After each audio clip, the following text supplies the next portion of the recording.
So guys, ngayon ay dumating na yung ating in-order na rear shock sa ating motor na Mio i125. Kaya guys, unbox natin, then check natin kung anong yung brand na ating napili. Itong brand na to guys, sigurong swak na swak sa forma ng inyong mga motor. Kaya guys, let's do this!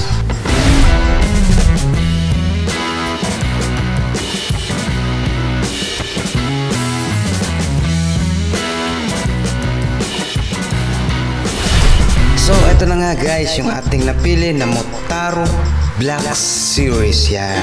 Then pang world class pa yung datingan nito guys. Kaya check natin yung loob guys, kung anong itsura nito. Then open na natin guys. Wow, ang bangis guys. Ito yung napili ko, yung black yellow na Motaro. Kasi yung motor ko guys ay black yellow. Syempre dapat same din sila ng kulay guys. Then ito yung kasama niya sa box niya.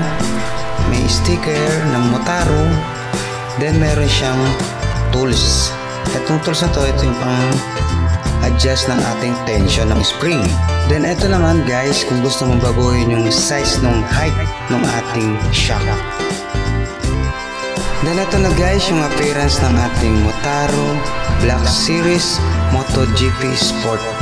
Then ito guys, may adjustan siya ng spring. Mamaya i-demo ko sa inyo kung paano mag-adjust. Then mabigat siya guys, purong bakal or di ko alam kung anong material na ginamit dito, pero mabigat. Then yung spring, masasabi ko naman ay good naman sa akin, para sa akin guys ha, dahil nakikita ko in personal, okay na okay siya. Then ito guys, version 1 ito ng Motaro Black Series. Then yung baso nito nasa taas, yung version 2 ay nasa baba. Ito lang pinagmamalaki ng Motaro guys, yung baso nito ay proven na may langis ito. Kasi mayroon ng gumawa nito na nilagare at may nag-leak na langis. In terms naman sa presyo nito guys, affordable naman siya, na swak sa masa. In short, ito ay budget friendly. Ito naman guys, design lang naman ito, hindi siya na-adjust. Pero sa version 2, na-adjust yung adjuster nito para dun sa tension din ito ng spring. Then ito naman guys, kung gusto mo nang baguhin yung size ng shock mo, mamimili ka na lang dito sa dalawa guys, kung 310mm or 330mm. Then punta naman tayo sa pag-adjust ng tension ng ating spring ng Motaro shock. Yan, kung gusto mo ng malambot or matigas, i-adjust lang natin yan guys. Kailangan tanggalin muna natin itong set screw. Yan, mayroon siyang kasamang allen. Luwagan lang natin yan guys. Yan yung allen nya, then luwagan natin.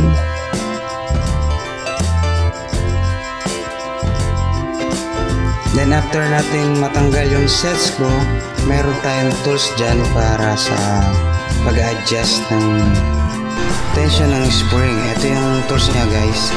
Ito naman yung i-adjust natin yung sa may ano guys. Ayan, i-adjust natin yung tension ng spring. Kung gusto mo ng malambot na tension ng spring or matigas na tension ng spring, yan, depende pa rin sa yun guys kung saan ka komportable. Then yan, pipihit mo lang siya para tumigas or babalik mo siya sa dati para lumambot yung tension ng spring. Yan, kita nyo naman guys, nag-adjust naman siya.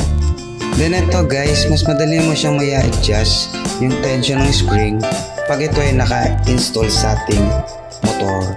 Ito ay dinemo ko lang sa inyo para malaman din natin kung paano mag-adjust ng tension ng spring guys. Yan naman guys, na-adjust naman kahit paano, pero ma-adjust pa natin yan kung saan mo siya gusto. Okay guys, kung nagustuhan mo itong video ito, please like, then comment below, and don't forget to subscribe, then click the notification bell para updated kayo sa aking mga videos. Then ito guys, ibalik na natin yung set screw natin para siya yung magsisilbing lock dun sa ating adjuster ng tension ng spring, para pag nasa motor na siya or naka-install na siya, hindi siya luluwag guys. Kaya kailangan wag mong iwawala tong set screw na to. Kaya guys, thank you, God bless, okay, peace.